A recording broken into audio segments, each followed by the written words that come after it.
Welcome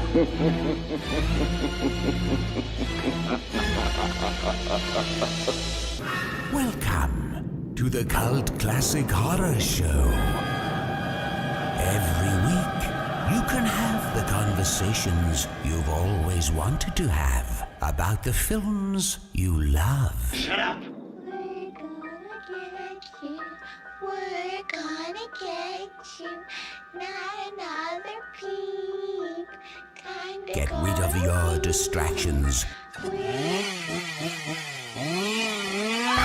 prepare yourself. Then lock your door.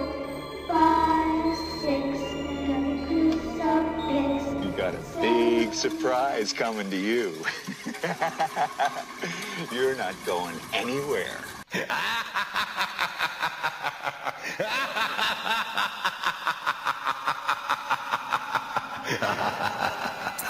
Welcome everybody to the Cult Classic Horror Show. Danny Bonin here with you. And I have a special guest on the line. I want to welcome Matt Lauria. Welcome. Hey, can you say my last name with the same roll of the R that you do for horror? Oh yes, Lauria. Thank you. Now that's scary. Sorry, I left that out. I like that. Yes, see, I have to. We talked about this, Danny. I know. See, I have to make sure I do it in horror, so it doesn't sound like I'm saying horror, because although I think a horror show would be an interesting podcast, but I don't know. Now, you would not get as many listeners, probably. No, I don't know. A whole different demographic, I believe. I hope so. Now, you guys listening, we're talking to Matt here, for a lot of reasons, but mainly because he was just, I should say is, I always say was because he's filmed it already, but Into the Dark's, I think, third episode down is about to come out, and Matt Lauria is starring in it. So we're awesome. We're excited to have you on the podcast. Excited to be here. Thanks, Danny. So let's. I want to jump into this here, but I'm looking at. Of course, you've done a lot of things, but not a ton like in the horror genre. Is this something that you were excited to do, or was it like horror is something that you just have stayed away from, or just hadn't had a chance to really jump into it yet? I'm not as well as a viewer. I'm not as well versed with the sort of gamut of extraordinary horror films and genre films that are out there, and just as a general rule, just being candid, I'm not the I'm not the greatest, it's sort of any film at all. I have my favorites. I watch films. I don't watch as many movies as I should, or Sure. TV shows, given my line of work. But I do love them. And there's been some really terrific genre films and horror films that have come out recently. And, it's just the way it's happened. I think this is the third film that I've shot, or let me see. Yeah, it's the third film that I've shot. And, it's just the first one that's come along. Yeah. The first one that felt like the right part. And the thing I love about this one so much is the character psychology. It has we'll get into that later, I'm sure, but all the things that I love most about storytelling, or all the things I love that attract me most about characters, were just so heavily, abundant in this story and in this role. So Sure. It's kind of a no-brainer. Wow. Well, so before we get into this episode specifically, I just back. I like to do this with all the guests. Just a little bit of the history about yourself. Hey, I'm going to be an actor. That's what I want to be from square one, or was it sort of something that came about after you had started something else?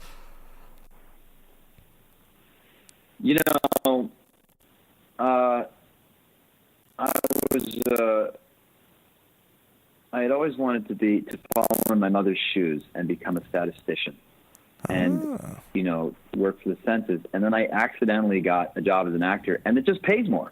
Yeah. And I thought, this is for me. No, that's complete BS.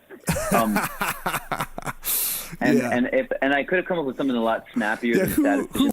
Mom, if you're listening, which you definitely aren't, but but Mom, I do love that you were a statistician, and thank God for statisticians, because if we didn't have them, how would they know how many of us there are? That's true. Dude, I've just always loved play acting as a kid, as most kids I'm sure do. And my dad was an animator, a two-dimensional animator, sort of old school,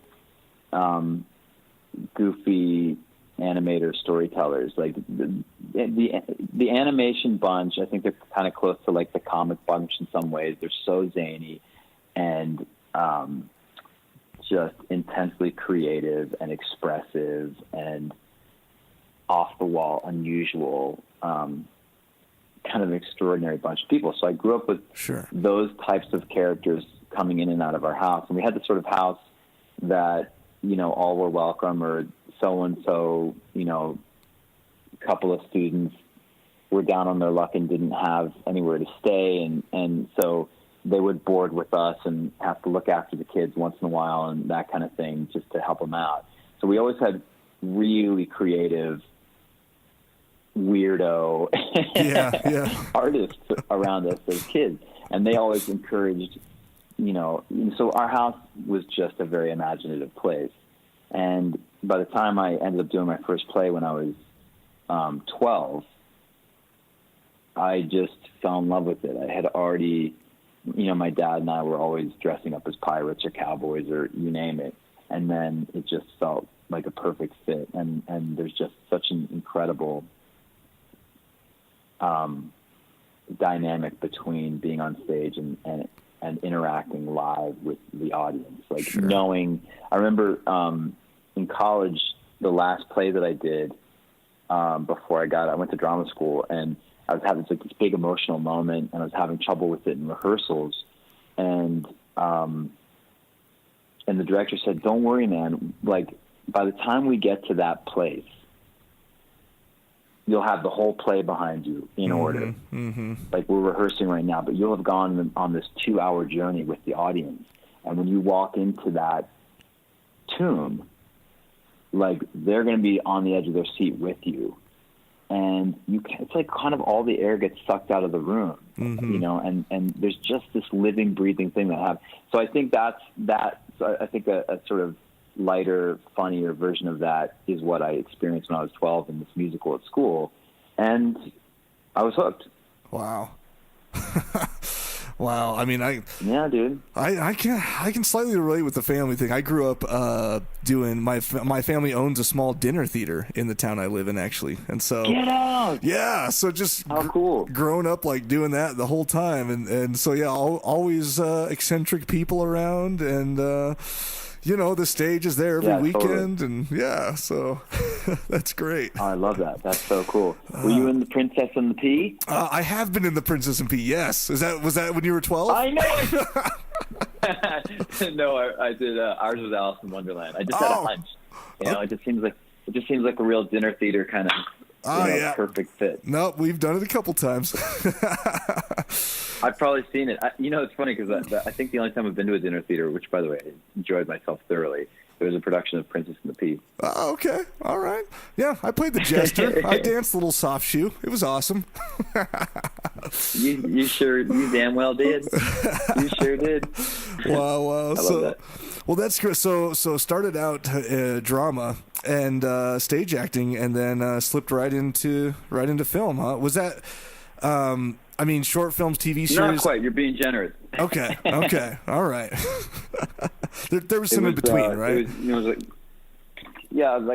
think I started off doing theater. I got out of college and was really focused on that, and moved to New York City with my wife, and really wanted to. It's such a great place too. You can probably attest to this from the dinner theater experience, but it's such a great place, the theater, to really hone your craft and watch extraordinary artists who are several decades older than you do their thing. And so that's what I was really interested in. And then a couple little TV jobs came along, and then they just kept coming. And then quite accidentally, one year we ended up coming to LA for the whole holiday and then staying.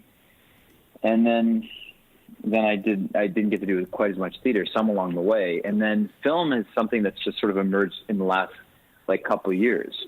Sure.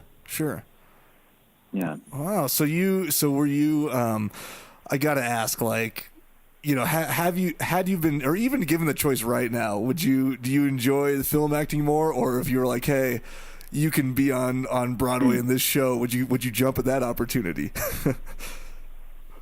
Man, it really depends on the project, because I sort of view them, you know, there's a part of me that's like, Broadway is the pinnacle, babe. You know what I mean? Like, that's like top of the top. But it really comes down to the project. Sure. It comes down to the story that's being told and the opportunity with the character. And they both have things that I love. I mean, I won't bore you with like a long diatribe about it, but with film, the great thing is, for example, in this movie that we did, Into the Dark, sure, Down film, there's a lot of stuff. Blumhouse's and Hulu's Into the Dark, Down. Yes, we've said there's it. A lot of, but we didn't figure out a way to like put in that like Dracula R. Yeah. We'll have to think about that. Into the Dark. Down. There it is. Yeah, but there's a lot of like. I don't think there's. By the way, there may be some spoilers in this. If you guys are listening, there may be some spoilers in this. We'll try to avoid them, but just in case, you should know. But there's like some yelling and screaming and things like that. And the type of yelling and screaming that went on, you really couldn't do it like on stage 8 shows a week. Mm-hmm. So with film, there were times where we were literally in an elevator with these 4 walls. So spoiler alert, we get stuck in an elevator. Yes. But I think that's sort of like in the preview. Around you. So I think they can. I think we can talk about that. Yeah. Self-evident.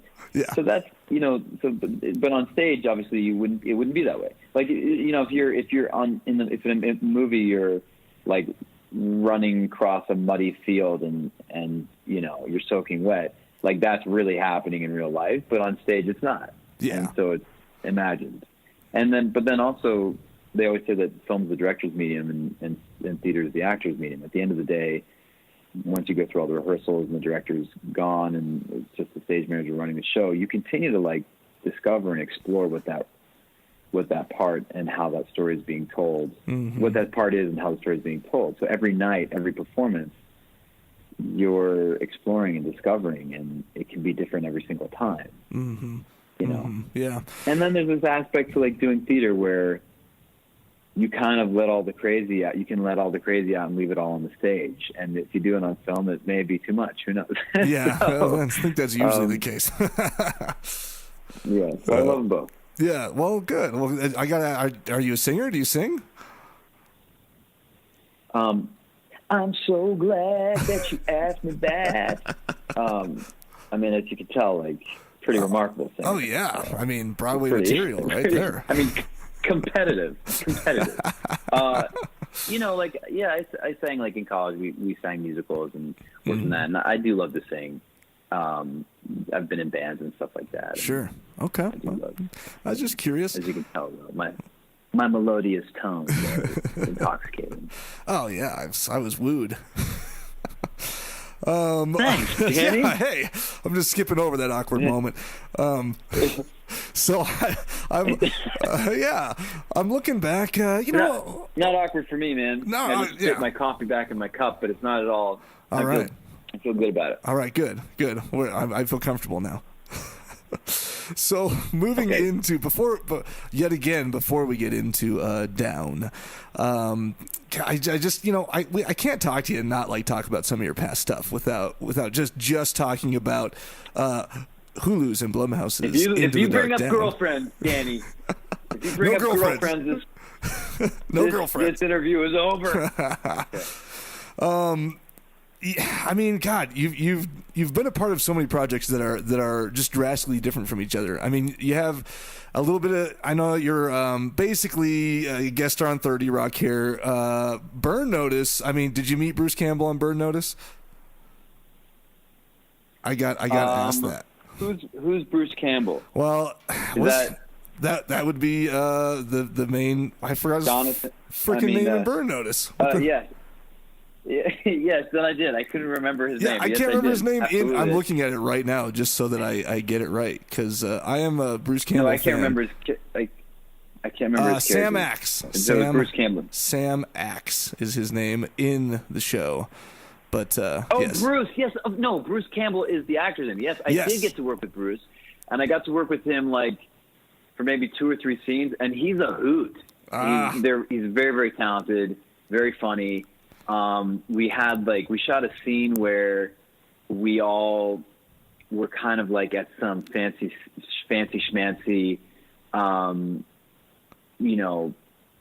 mixer pool party or with all these young, beautiful people walking around in bathing suits and stuff. And here we are, I think he was trying to trick me into something, but we were wearing these very Miami suits, and it was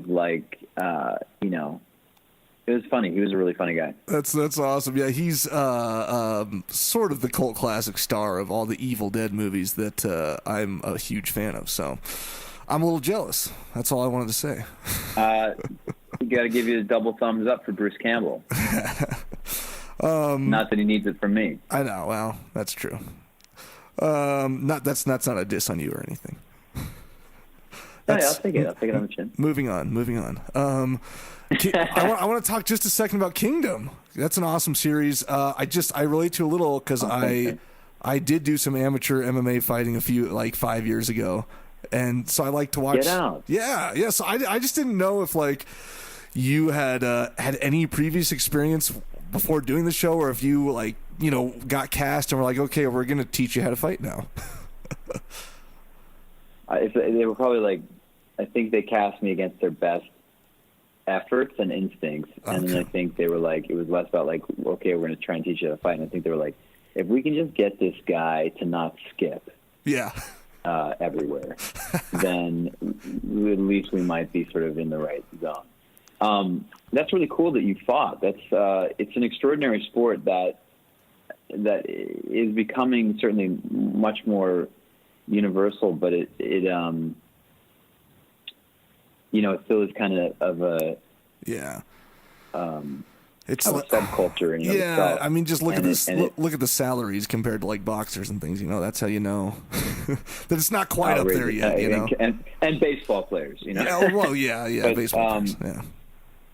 But it's growing every day, and it's a sport that I certainly, and most people may also have sort of a judgment on. That I should say I had a judgment on before I got into it. I didn't really understand it.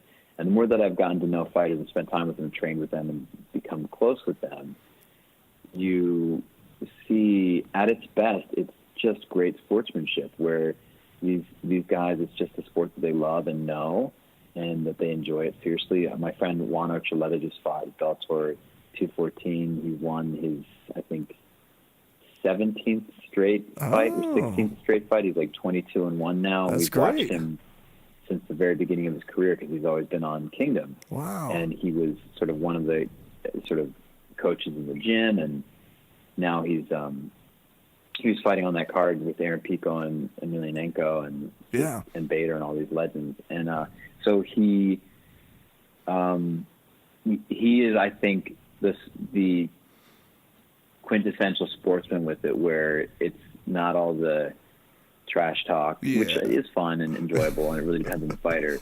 But it's a true, he's just a true man of the sport, and he started off in that highly disciplined Division I wrestling, Yeah, well, that tends to happen. Most of the good guys are very good wrestlers.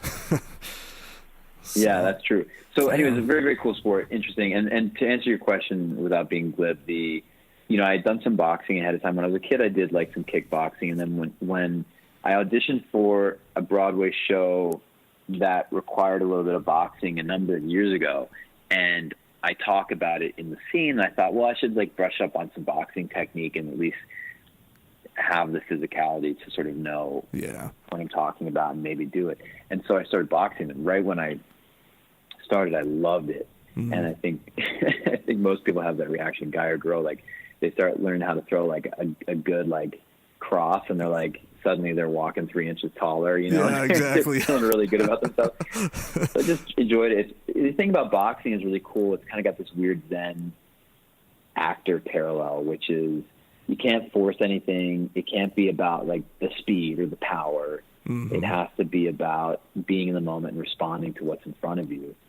And it's just a hell of a workout. It's good to sort of get, you know, kind of get your wiggles out. Yeah, no. Well, that's cool. It teaches you about yourself and a lot about others too. Yeah. So we certainly started training a ton once we got the job thing. So just for the people who are listening, Kingdom was an MMA based show, as you may have gathered, and a bunch of us played fighters. I was on there with Frank Grillo and Jonathan Tucker and Nick Jonas, and the four of us played fighters, and then Mac Brandt also played fighter. And we, terrific cast, really talented people, rounded out with Huey Sanchez, and Joanna Going, written by Byron Belasco, and this is where it ties in. Blumhouse chief Jeremy Gold, Blumhouse television chief Jeremy Gold was also the one he was over at Endemol at the time, and he was the one who sort of made the project happen and got it set up with DirecTV. But the whole time we were on the show, we trained our asses off and really tried to do our very best to get that into our muscle memory. Like we wrestled a lot, we did jiu-jitsu and Muay Thai and you name it to do our best to serve it physically. Sure. Well, no, it's a great show, so you guys should check it out. Even though it's not horror. Thanks, dude. Well, speaking of horror, we're getting to it. We're getting down into it. I had to cover some. Here we go. Here we go. So, Down, and I was totally wrong. This is actually, what is it? The fifth episode of Into the Dark. I just had to come out and admit that I haven't been keeping up on all of them. I got screeners for the first couple, and they were awesome. And we even did a little write-up on the very first one, and then I can't believe it's the fifth one already. So here we are. But kind of cool. Yeah. So working with Blumhouse, that has to be. I know that you said you don't watch a ton of movies, but I mean anything that comes out that's even horror related these days almost always has the Blumhouse stamp on it, and so. To be working with them on Hulu doing this almost, I don't want to say like first of its kind, but very unique type of anthology horror series. You know, it must be just great for you. It was like a dream to work with Blumhouse. I was leaping at any opportunity I could. I love their movies. I love what they do over there, and so it was just a joy. And are they? I guess I'm guessing they probably have a couple different divisions: Blumhouse TV, Blumhouse Movies, whatever. And are they pretty?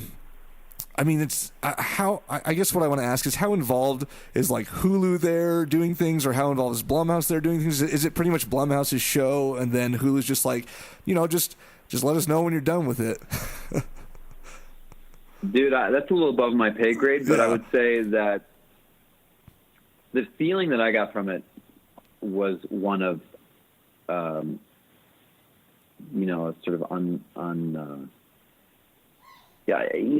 they're just the executives over there at Blumhouse are, Marcy Weissman and Jeremy Gold are heading up Blumhouse TV with Jason, right? Mm-hmm. And they are incredibly passionate, creative people who really support the creative process.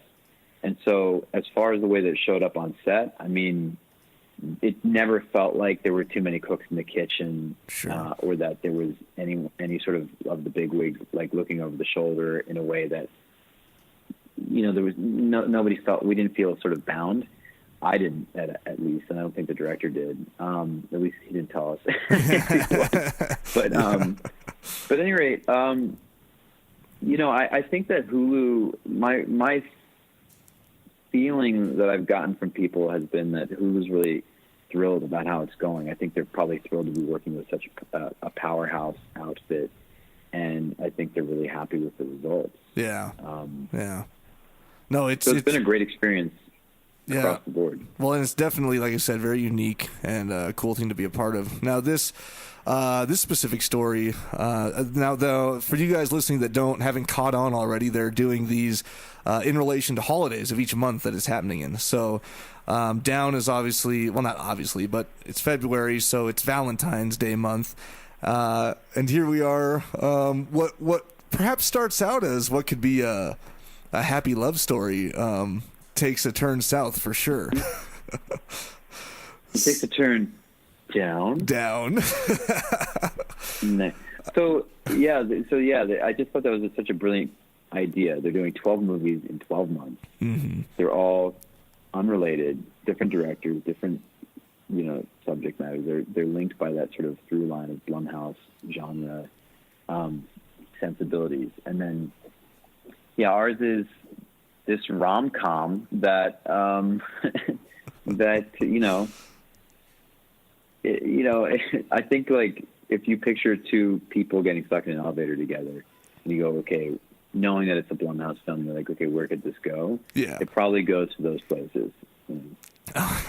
Yeah, you can let your mind take you there, right? Before you watch it, that is. And this, well, and how did at least you getting attacked come about? Each other. Yeah. It's a cannibalism movie. Yeah. So we start by eating ourselves, and then we eat each other. So how did this come about? Was it something that just came across your desk, so to speak? Yeah. Yeah. Actors, most actors of my level have a desk of sorts. Yes. And we just sit at it all day. It's got one of those little bells at restaurant, like hostess stands. We go, boing, and scripts just get brushed across the desk, right? That's it. Yeah. I've got a little exotic monkey that sits on the desk and he pushes the button every time the script arrives in the mail. And, there's a guy with like a red ballet coat who knocks on the door and hands the script over to the monkey. I'm picturing John Wick now, like the host there, the bellman. He's sort of like your bodyguard almost too. Exactly. Yeah, he's my everything. Yeah. So the way that it came about is, look, I love working with Jeremy Gold, and he, as I said, he was the one that was responsible for that show Kingdom that we did for 4 seasons, mm-hmm. and then two of the executives under him at Endemol are also, or two of the people who are working with him at Endemol are now executives over at Blumhouse TV as well, and so they were pitching this idea, and Natalie Martinez, who's the leading lady of the movie, yes, is just the absolute perfect person for the job. It's a combination of like this woman who's going through something very vulnerable and is also, really kind of classy and, put together this like young, sharp, successful businesswoman. And then she has this like allure and sensitivity, but then later you see that she really has to have a deep, innate toughness. Mm-hmm. And Natalie just has that in spades. She's got all of those things. So she was like the picture perfect person for the role. And as I understand it, they were all sitting around the big executive table, as big executives do. Of course. They were discussing her, and then they were like, who do we get to play the guy, the character Guy, which is the character I play. And I think one of the people who I've worked with formerly said, oh my gosh, wouldn't it be so cool if we did like a Kingdom reunion? And then they were like, oh my gosh, so they sent the script, and I love the script. I love the incredibly well drawn psychology of both of these characters. Mm-hmm. And I love the idea of us being stuck in a box and like the movie not really going anywhere else for a long period. And then I also love some of these scenes were like 14 pages long, which for listeners, like that may be obvious to you, but that's highly irregular for a TV or film. Like if you get into like a 3.5 page scene, that's a long scene. Yeah. And these were like 14, 15 page scenes. And so they kind of play in that theatrical sense. You know, so there's some things about that were really enticing. But both me and Natalie called each other at different times. We're like, "Shit, man, are you gonna do this? Like, do you want to do this? Because it's so heavy." And we both loved it too much and wanted to do it. And I, especially knowing that she was going to do it, I really wanted to do it too. So Yeah. that's how it all came to be. So, and was that? Do you think that definitely helped, having that comfort level with her from Kingdom? I mean, just falling right into these roles. Absolutely. Okay. Yeah, especially for the first part of the movie where there's like this kind of witty dynamic. And some points they had to like pull it back a little bit. They would say like, you guys are almost even too comfortable, because we have, you know, we worked together so much on Kingdom, and we were in a relationship, a romantic, sort of competitive, dysfunctional romantic relationship on Kingdom. We got to know each other really well, and we had a really comfortable sort of creative pocket that we could get into together. That's cool. It still doesn't make it easy to like. Oh, I'm not going to give any spoilers. To eat her leg. Yeah, it still gets awkward when the socks come off. Oh man, no. Was this? I mean, I know you've been emotional and things before. You've flown off the hook and things like Kingdom and stuff. Was this anything different for you? Was it taking you to different places you hadn't been as an actor before? Yeah, every story takes you somewhere else, and every character, because they're different souls, different people. And so anytime you get to step in somebody else's shoes, is a whole new experience. And that's not to say that there aren't similarities sometimes, but there was like a really sort of fundamental psychological, philosophical problem in this character to consider. That I don't mean like I mean like a philosophical problem. Like sure. You know, not like a. And it was so that was a huge challenge, a really fun challenge. And that problem is, and I'm going to say this in a way that isn't spoiling anything, but it has to do with, like, I think it has to do with expectations and intentions. And that's a really interesting thing to sort of explore, that does get explored in the story. But also when you see a person who for all intents and purposes and by most standards could seem like a perfectly reasonable, you know, stand-up, terrific person. Sure. And seeing them crushed under the pressure of, and sort of, you know, being sort of feeling pressure from all directions. I'm going with the elevator analogy here. Yeah. But seeing what happens when intense, overwhelming, insurmountable, either disappointment, rejection, shame, pain, whether it's a sort of immediate, a pain that's from an immediate response to something that's just happened, or sort of cumulative pain or embarrassment. Like, what happens if the person doesn't have the tools to carry that sort of load? Sure. Yeah. And, you know, and that's, and I think the parts of it that were challenging and fun to get into were, you know, humanizing those things as best as possible. Because I think, and look, guys, this is not going to surprise you if you're listening, that it's scary. It's a Blumhouse movie. There's some parts of it that are a little frightening. And so I think, I think it's more scary to be able to relate to someone who's scary than to be able to completely disassociate. No, that's true. Wow. Yeah. Well, yeah, it's a wonderful episode. So I keep saying episode because it's like this anthology, but it's a movie, you know. So I have to stop saying episode to confuse people here. No, it's yeah. I think that's the coolest thing about this is that they're all movies in their own right, and and I just can't believe, like, it's the thing that they're doing over at Blumhouse is extraordinary. It's literally like they've got it down. They're banging these out because but it's the same team who are managing all of these things, and literally one is wrapping up and they've got 5 days or 6 days, another one starts, and it's like a completely different set of prep and location and artists and directors, and well, how long was principal photography on this one for you guys? I was talking about, we just had our screening last night, so I just saw it for the first time last night, and I was talking to people saying it was like, when you're in an elevator for 40 days and blah, blah, and they were like, one of the executives was like, dude, it was a 17-day shoot. And I was like, what? I was in that box for 2 months. But yeah, it was 17 days, I guess. Wow. Well, so you saw it last night? Not counting pre-production. Okay. Well, what'd you think of it last night? I loved it. I thought it came off a lot, like, there was a lot more comedy in there than I had expected.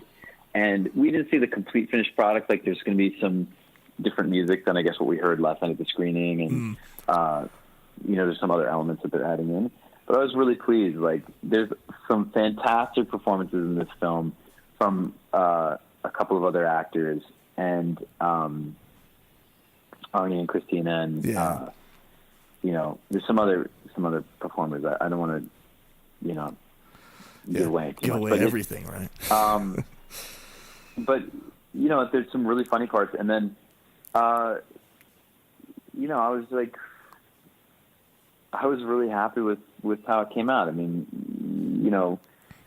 it's all good. Not to ruin it, but it's all like you're on a set, and then when they finish all of their, when they finish all the special effects and everything, suddenly you're in this cavernous, gigantic elevator shaft, and it's really cool. It was a lot of fun. Yeah, that's great. Well, yeah, I know we don't have all the time in the world, but I guess this thing is awesome. You guys need to check it out.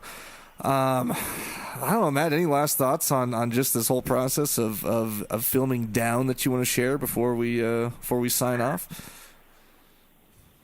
Sure, man. First of all, thank you for watching, and thanks for having me on the podcast. And guys, if you've stuck with us this long, thanks for listening. And it is a really fun movie. I really hope you guys will watch it. It's going to be easy to watch. It's on Hulu, so you stream it.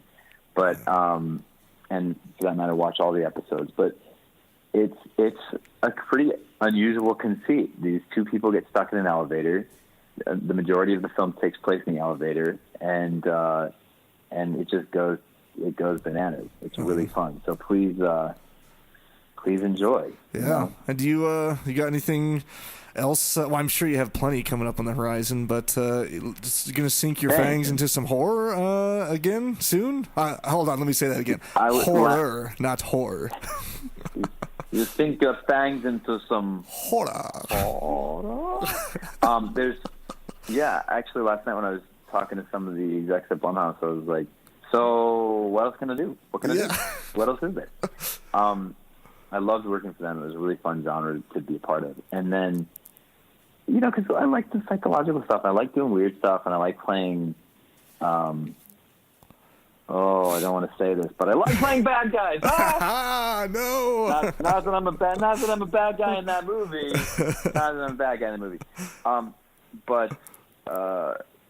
I would love to do it again. And awesome. As far as other things that are coming out, there's a couple of other films coming out this year. There's one actually that's coming out the same day as Down, which is this Baller with Gina Rodriguez, and Catherine Harvick directed it. And it's on the other end of the spectrum. So okay, wow, fun stuff. All right. Well, cool. Well, thanks. Plug. Yeah, plug. Right. Hey, we don't mind, unless the Blumhouse execs are listening. Fingers crossed. No, they are, and they're probably like, fired. Well, there goes that second movie with them. There it goes. Oh, shit. Well, cool, man. Well, I really appreciate you. Maybe I can do a Princess and the Pea with you. We can do we can remount it. And hey, I'm down whenever you want to come. The gesture, and whenever you want to come to our little 100-seater theater here in Colorado, we'll do Princess and the Pea. Love it. I love it, dude. Thanks, Danny. Yeah, man. Well, thanks for joining us, Matt. Yeah, I can't wait for you guys to all see it. And, hopefully we'll have the chance to talk again in the future about your next horror project. Horror. All right, thanks, man. Yep, thanks you guys for joining us. Thanks for having me on. Yeah, we'll catch you next time. Later. Don't you blame the movies. Movies don't create psychos. Movies make psychos more creative.